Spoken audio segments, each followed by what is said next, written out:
Right. Present మనం ఖమ్మం జిల్లా వెలుగుమట్ల ఊరికి సంబంధించినటువంటి భూదాన్ బోర్డు భూముల్లో ఉన్నాం. ఇక్కడ ఒక 10 సంవత్సరాల నుంచి పేదలందరూ కూడా ఇక్కడ నివాసాలు ఉంటా ఉన్నారు. ఇంతో అంతో భూదాన్ బోర్డుకు సంబంధించినటువంటి భూముల్లో గుడిసెలు వేసుకొని కావచ్చు, వాళ్ళ స్తోమతకు తగ్గట్టు ఇల్లులు కట్టుకొని ఇక్కడ నివసిస్తూ ఉన్నటువంటి పరిస్థితి. వాళ్ళందరినీ ఉన్న పలంగా ఇప్పుడు ఇక్కడికి వచ్చి ఇదంతా ప్రభుత్వ భూమి, భూదాన్ భూమి కాదు అని చెప్పి ఒక 3000 మంది పోలీసులతోటి వీళ్ళంతా నిద్రలో ఉన్న సమయంలో, అంటే నిద్ర లేస్తూ ఉన్నటువంటి సమయం పొద్దుగాల వచ్చి వీళ్ళందరూ లేవకముందుకే వీళ్ళని లేపి ఆ ఇండ్లలో ఉన్నటువంటి వాళ్ళందరినీ కూడా బయటికి గుంజి పడేసి మేము కూలగొడుతున్నాం అని చెప్పి రావడమే బుల్డోజర్లతో వచ్చి ఈ ఇండ్ల మీద అటాక్ చేసి ఇల్లులు మొత్తం కూడా నేలమట్టం చేసినటువంటి పరిస్థితి. ఇక్కడ ఉన్నటువంటి చిన్న పిల్లలతో సహా ఎక్కడ పోకుండా ఇక్కడి నుంచి వాళ్ళని బయటికి ఇంట్లో ఉన్నటువంటి పిల్లలని కావచ్చు, పెద్దోళ్ళని కావచ్చు, అందరినీ ఈడ్చి బయటేసినటువంటి పరిస్థితి. సామాన్లు తీసుకునేటటువంటి పరిస్థితి కూడా లేకుండా ఇక్కడ వాళ్ళని ఒక భయభ్రాంతులకు గురి చేసి ఏం జరుగుతుందో అర్థం కానిటువంటి ఆ సిచ్యువేషన్ క్రియేట్ చేసి అసలు ఏం జరుగుతుంది తెలుసుకోలేనంత తరుణంలోనే ఈ ఇల్లులన్నీ కూడా కూల్చేసినటువంటి పరిస్థితి అయితే ఇక్కడ కనిపిస్తూ ఉన్నది. చూడొచ్చు, మొత్తం పెద్ద పెద్ద ఇల్లులు ఉన్నాయి, గుడిసెలు ఉన్నాయి, రేకులు ఉన్నాయి, అన్నీ కూడా నేలమట్టం చేసేసి ఈరోజు ఇక్కడ ఖమ్మం జిల్లాకు ప్రధానంగా ఒక 3 మంత్రులు వ్యవహరిస్తూ ఉన్నారు. పొంగులేటి శ్రీనివాసరెడ్డి కావచ్చు, తుమ్మల నాగేశ్వరరావు కావచ్చు, అలాగే బట్టి విక్రమార్క కావచ్చు. ఏ ఒక్కరు కూడా దీని మీద ఇంతవరకు చర్యలు తీసుకోలేదు. ఇంకా సిగ్గుచేటు ఏంటంటే పొంగులేటి శ్రీనివాసరెడ్డి రెవెన్యూ ఇన్ఛార్జిగా ఉన్నారు, రెవెన్యూ శాఖ మంత్రిగా ఉన్నారు. ఆయన అసలు నాకు దానికి సంబంధించి ఏ వివరాలు నాకు తెలియదు. అసలు నేను ఇది కూలగొట్టడానికి వెనుక ఏం జరిగింది అనేది కూడా నాకు తెలియదు, ఇది కూలగొట్టినట్టు కూడా నాకు తెలియదు అని చెప్పి మాట్లాడుతూ ఉన్నటువంటి పరిస్థితి. ఇందులో వీళ్లకు దౌర్భాగ్యమైనటువంటి స్థితి ఏంటంటే కనీసం ఇందు లోపల ఉన్నటువంటి ఇండ్లలో ఉన్నటువంటి సామాను కూడా తీసుకునేటటువంటి పరిస్థితి, టైము ఇవ్వకుండా ఇవన్నీ కూడా నేలమట్టం చేసినటువంటి పరిస్థితి. అంటే ఇన్ని రోజులు గుర్తురాంది, ఒక పక్క ప్రజాపాలన అని చెప్తా ఉన్నారు. ఇన్ని రోజులు గుర్తురాంది, ఈరోజే గవర్నమెంట్ భూమి గుర్తొచ్చి ఇక్కడి నుంచి తీసుకెళ్ళిపోవడం, వీళ్ళందరినీ ఇక్కడి నుంచి పంపించేయడం ఇట్లా జరుగుతూ ఉన్నది. అంటే మీడియా కొంత దీన్ని ఎక్స్పోజ్ చేసే క్రమంలో మీడియాను కూడా అణిచివేసే ప్రయత్నం చేస్తూ ఉన్నది కాంగ్రెస్ ప్రభుత్వం. ఇక్కడ ఉన్నటువంటి వాళ్ళు ఎవరు మాట్లాడినా వాళ్ళందరినీ తీసుకెళ్ళి అరెస్టులు చేస్తూ ఉన్నటువంటి పరిస్థితి. ఇంకా కొంతమందిని ఇక్కడి నుంచి తీసుకుపోయి పునరావాసం ఏదో ఒక సెంటర్ ఉంటే అక్కడ ఉంచి వాళ్ళని బయటికి రానియకుండా ఈరోజు కేటీఆర్ ఇక్కడికి వచ్చిండు, ప్రతిపక్ష నేతగా ఇక్కడికి వచ్చి వీళ్ళని పరామర్శించి వీళ్ళకు ధైర్యం చెప్పే ప్రయత్నం చేస్తే ఇక్కడ ప్రజెంటు ఆయన వచ్చిన తర్వాత కూడా వాళ్ళని బయటికి రానియకుండా చేసినటువంటి పరిస్థితి ఇక్కడ నెలకొన్నది. అయితే దీని అంతటికి ప్రధానమైనటువంటి కారణం ఏంటంటే అసలు ఇప్పుడే ఎందుకు గుర్తొచ్చింది, ఇన్ని రోజులు ఇన్ని సంవత్సరాలు అంటే 2 సంవత్సరాలు గడిచిపోతూ ఉన్నది, ఇప్పుడే ఎందుకు గుర్తొచ్చింది ఈ భూమి ఇక్కడ గవర్నమెంట్ భూమి అని అంటే ప్రధానమైనటువంటి కారణం ఒకటి, ఇక్కడ నూతనంగా ఏర్పాటు చేసినటువంటి కలెక్టరేటు. ఈ కలెక్టరేటు ఇక్కడికి వచ్చిన సందర్భంగా ఇక్కడ భూముల వాల్యూ అనేది పెరిగింది. ఇక్కడ ఉన్నటువంటి జనం అంతా కూడా కొంత లో క్లాస్ పీపుల్ ఉంటారు. ఇక్కడ ఇదంతా మాస్ ఏరియా, ఇక్కడ వీళ్ళని ఉంచితే మన భూములకు వాల్యూ రాదు అని చెప్పి వీళ్ళని ఇక్కడి నుంచి పారదోలే ప్రయత్నం చేసిండ్రు. దాంతోపాటు ఇక్కడ తుమ్మల నాగేశ్వరరావుకు సంబంధించినటువంటి భూమి కావచ్చు, పొంగులేటి శ్రీనివాసరెడ్డికి సంబంధించినటువంటి భూమి కావచ్చు, దీని చుట్టూ బౌండరీస్ మొత్తం కూడా వాళ్ళ హ్యాండర్లో ఉన్నాయి, వాళ్ళకు సంబంధించినటువంటి భూములు ఉన్నాయి. ఇప్పుడు దీన్ని కూడా కబ్జా పెట్టే ప్రయత్నంలో భాగంగా వాళ్ళు చేసినటువంటి ఒక దుర్మార్గమైనటువంటి ఘటన ఈరోజు ఒక దాదాపుగా 1855 ఇండ్లు కూలిపోవడానికి కారణమైంది. ఇంతమంది అంటే కొంతమంది చెప్తా ఉన్నారు, ఇప్పుడు ఇక్కడ ఉన్నటువంటి స్థానికులు కూడా ఆయన హెలికాప్టర్ దిగడానికి కావాలన్నట ఈ భూమి. ఇంతమంది బతుకుతుంటే ఆయన హెలికాప్టరు ఇక్కడ దిగడానికి ఖమ్మం జిల్లాలో ఎక్కడ కూడా హెలికాప్టర్ దిగడానికి భూములు లేవట గవర్నమెంట్కి సంబంధించినవి. ఈడనైతేనే హెలికాప్టర్ దిగితే మంచిగా కనబడుతుంది కొండ మీద అని చెప్పి ఈడ దిగడానికి ఈ భూములకు ఇక్కడ ఉన్నటువంటి ఇల్లులన్నీ కూలగొట్టి ఆయన హెలికాప్టర్కు ఏర్పాటు చేసుకుంటా ఉన్నారని చెప్పి ఇక్కడ ఉన్నటువంటి స్థానికులు కూడా చెప్తా ఉన్నారు. ఇంత దుర్మార్గమైనటువంటి స్థితిలో వీళ్ళని ఉన్న పలంగా ఒక పక్క ప్రజాస్వామ్యాన్ని ఏడో గ్యారంటీగా ఇస్తున్నామని చెప్పి రేవంత్ రెడ్డి చెప్తా ఉన్నాడు పదే. అటుపక్క ఈ మంత్రులు కూడా పదే మాట్లాడుతూ ఉన్నారు, మహిళల అభివృద్ధులకు పెద్దపీట వేస్తున్నాం, కాంగ్రెస్ ప్రభుత్వం వచ్చిన తర్వాత ఒక మార్పును తెచ్చినామని చెప్పి చెప్తా ఉన్నారు.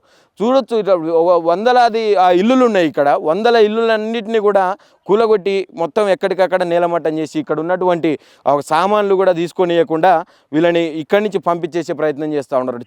చిన్న పిల్లలు ఉన్నారు ఇక్కడ. ఇప్పుడు ఒక లేడీ దగ్గర చూసినాం మనం, ఇప్పుడు కనీసం ఆమె అన్నం తినడానికి నీళ్లు దొరక్క కవర్లో పట్టుకొని కూర్చున్నటువంటి పరిస్థితి. ఇంత దుర్మార్గమైన పరిపాలన ఇంతవరకు ఎక్కడ చూడలేదని చెప్పి ఇక్కడ ఉన్నటువంటి వాళ్ళు కూడా వాపోతూ ఉన్నటువంటి పరిస్థితి. చూడు, టీవీలు ఇక్కడ ఉన్నటువంటి వాళ్ళ ఈ ఇల్లులో ఉన్నటువంటి రేకులు కావచ్చు, ఈ టీవీలు కావచ్చు, ఇవన్నీ ఎంత దుర్మార్గంగా చేసిండ్రంటే అంత దుర్మార్గంగా చేసిండ్రు. అంటే ఇంకొకటి ఏం మాట్లాడుతూ ఉన్నారు, అసలు వీళ్ళంతా పేదలు కాదంట, ఇక్కడ గుడిసెలు ఉన్నాయి, ఈ గుడిసెలు ఉన్నాయి, రేకులు ఉన్నాయి, ఇవన్నీ చూసి కూడా లేదు ఒకటో రెండో పెద్ద పెద్ద ఇల్లులు ఉన్నాయి, ఇక మీరు పేదలు కాదని చెప్పి మాట్లాడుతూ ఉన్నారట. అంటే పేదలంటే ఇంకా ఎట్లుండాలి అంటే ఇల్లులు కట్టొద్దా ఇక పేదలంటే? ఇంత దుర్మార్గమైనటువంటి స్థితిలో ఉంటుందా? పేదలు కాదు అని చెప్పి మాట్లాడడానికి కొంచెమన్నా సిగ్గుండాలి కదా.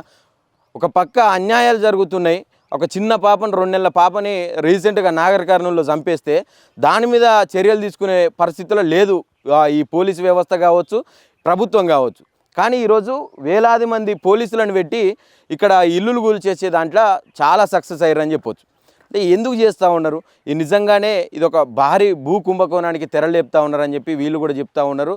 ప్రధానంగా వీళ్ళకి ఏదైతే అంబేద్కర్ భవన్ కట్టించిండ్రో కొంతమందిని తీసుకుపోయి అల్లేసినప్పటికీ ఎలాంటి ఫెసిలిటీస్ లేకుండా వాళ్ళని అందులోనే ఉంచి అందులో నుంచి బయటికి రానియకుండా వాళ్ళని భయపెట్టి భయభ్రాంతులకు గురి చేసి కనీసం వాష్రూమ్స్, టాయిలెట్స్ కూడా అక్కడ ఏర్పాటు చేయనటువంటి పరిస్థితి, దాంట్లో కూడా తాళాలు వేసుకున్నారని చెప్పి చెప్తా ఉన్నటువంటి పరిస్థితి.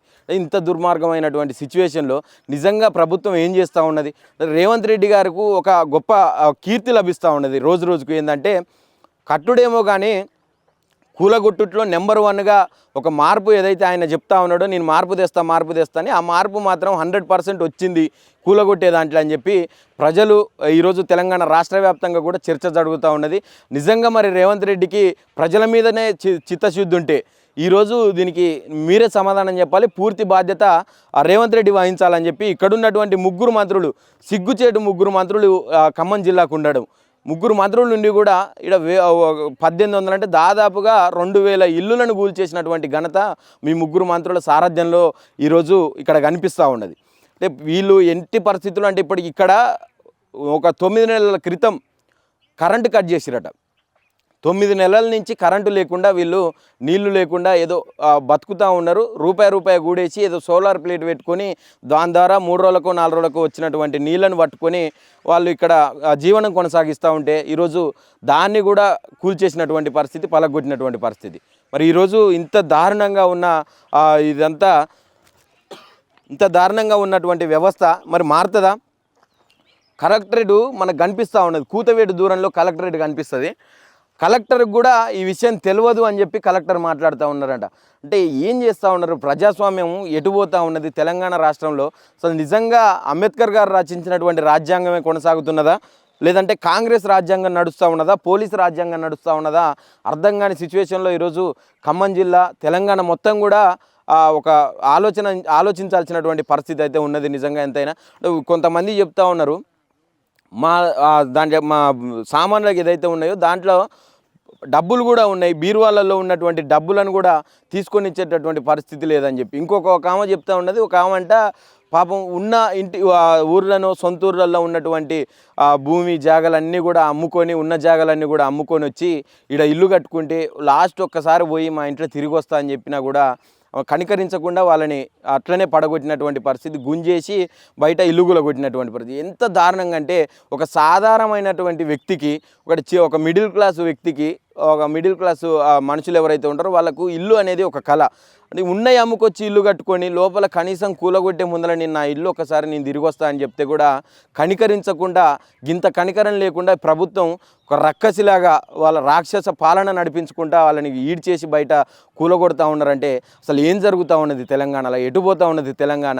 ఒకసారి ఆలోచించాలి. మార్పు ఎవరైతే మార్పు అని చెప్తా ఉన్నారో ఇప్పుడు ఆ మార్పుకు ఇదేనా నిదర్శనం అనేది కూడా ఇక్కడ ఒక చర్చ నడుస్తూ ఉన్నది. ఇక్కడ ఉన్నటువంటి వాళ్ళందరూ కూడా ఇక ఆ కూలిపోయిన రేకులు అవన్నీ అమ్ముతూ ఉన్నటువంటి పరిస్థితి. ఆడ ఆటోలు పెట్టి కనబడుతున్నాయి మీకు. ఇక్కడ ఉన్నది అంటే రేకులు కూలిపోయినాయి కావచ్చు, ఉన్న సామాను ఖరాబ్ అయిన సామాను అంతా కూడా తీసుకొచ్చి ఇక అమ్మేస్తూ ఉన్నటువంటి పరిస్థితి. ఇక ఆ సిచ్యువేషన్కి తెచ్చిండ్రు ఇంట్లో ఉన్నటువంటి రేకులను కావచ్చు. అంటే ఇట్లాంటి తరుణంలో ఇది పేదల ప్రభుత్వం అని చెప్తా ఉన్నటువంటి తరుణంలో నిజంగా పేదలు బ్రతికే అవకాశం ఉన్నదా తెలంగాణ రాష్ట్రంలో? మళ్ళీ ఒకసారి కాంగ్రెస్ని గెలిపించుకునే పరిస్థితి ఉన్నదా? ఒకసారి మీరు కూడా ఆలోచించాలి. తెలంగాణ ప్రజలు కూడా చూసినాం, రీసెంట్గా ఎవరు మాట్లాడినా కూడా అక్రమ కేసులు, నిర్బంధాలు జరుగుతూ ఉన్నాయి. వీళ్ళని కూడా బెదిరిస్తూ ఉన్నారంట, మీరు ఎవరితో మాట్లాడవద్దు అని చెప్పి. మేము ఎట్టి పరిస్థితుల్లో ఇక్కడి నుంచి పోయేది లేదు, ఇక్కడి నుంచి కదిలేది లేదు అని చెప్పి మాట్లాడుతూ ఉన్నారు ఇక్కడ ఉన్నటువంటి స్థానికులు కూడా. మొత్తానికి ఇక్కడ ఒక 3 రోజుల నుంచి ఎప్పుడైతే కూల్చేసిన దగ్గర నుంచి ఇప్పటి వరకు కూడా వీళ్ళు ఇక్కడ కొంతమంది ఇక్కడనే ఉన్నారు, ఇక్కడనే పడుకుంటున్నారు అని చెప్పి మాట్లాడుతూ ఉన్నారు. ఎవరైనా అన్నం తెచ్చిస్తే తింటున్నాం అని చెప్పి మాట్లాడేటటువంటి పరిస్థితి. ఒక చిన్న పిల్లని అడిగితే ఆ చిన్న పాప కూడా చెప్తా ఉన్నది, మేము ఎక్కడ పోవాలన్నా మాకు తెలియట్లేదు, బడి లేదు, 3 రోజుల నుంచి స్కూల్కు కూడా పోతలేమని చెప్పి వాళ్ళు మాట్లాడుతూ ఉన్నారు. మరి దీని అంతటికి కారణం ఎవరు? తెలంగాణ ప్రజలు సమాధానం చెప్పాలి. దాంతోపాటు ప్రభుత్వం దీనికి పూర్తి బాధ్యత వహించి వీళ్ళకి తక్షణమే వీళ్ళకి సంబంధించినటువంటి ఏదైతే వీళ్ళు డాక్యుమెంట్స్ చూపెట్టినా కూడా దీంట్లోని తప్పు అని చెప్పి ఇవి ఫేక్ డాక్యుమెంట్స్ అని చెప్పి కొట్టిపారేసి ఇల్లులని బడగొట్టినరో దానికి పూర్తి బాధ్యత ప్రభుత్వం తీసుకొని వీళ్ళకి తక్షణమే ఇల్లులు మంజూరు చేసి వీళ్ళకు సపరేట్గా వీళ్ళకి సంబంధించినటువంటి నష్టపోయినటువంటి నష్టపరిహారాన్ని కూడా వీళ్ళకి అందించాలని వీళ్ళు డిమాండ్ చేస్తూ ఉన్నారు. ఒక పక్క పోలీసులందరూ కూడా కంచె ఏర్పాటు చేస్తూ ఉన్నారు. దీని చుట్టూ కంచె వేసి మిమ్మల్ని ఇక్కడి నుంచి పంపించేస్తామని చెప్పి బెదిరింపులు వస్తూ ఉన్నాయని చెప్పి మాట్లాడుతూ ఉన్నారు.